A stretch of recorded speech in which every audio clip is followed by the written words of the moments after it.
శరీరాన్ని విడిచిపెట్టారు. విడిచిపెడితే జరిగిన ఆశ్చర్యకరమైన సంఘటన ఏమిటో తెలుసా అండి?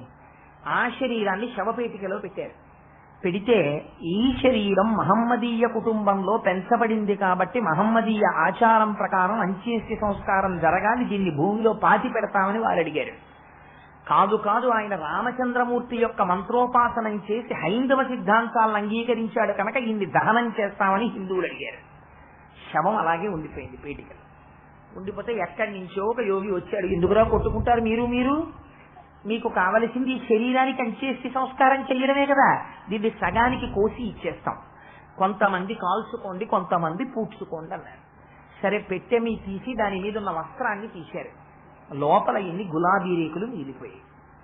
తీరా అక్కడ ఇద్దామంటే శరీరం లేదు కబీర్ దాస్ గారి, పువ్వు రేకులు ఉన్నాయి. ఆ పువ్వు రేకులే సగం సగం పంచి ఇచ్చారు. మౌఢ్యం ఎంత దూరం వెళ్ళిందంటే కొంతమంది కాల్చుకున్నారు కొంతమంది పూడ్చుకున్నారు, కానీ పువ్వులో వచ్చిన వాడు మాత్రం పువ్వులాగే వెళ్ళిపోయాడు. కబీర్ దాస్ గారి జన్మరహస్యం ఎటువంటిదో బాబా గారు కూడా అటువంటి వారే. నేను ఎందుకు ఈ మాట చెప్పానంటే, ముందు కబీర్ దాస్ గారి గురించి సాయిబాబా గారికి సంబంధించినటువంటి జన్మ రహస్యాన్ని సాధికారికంగా చెప్పలేదు. కొందరు పెద్దలు వ్యాఖ్యానం చేశారు.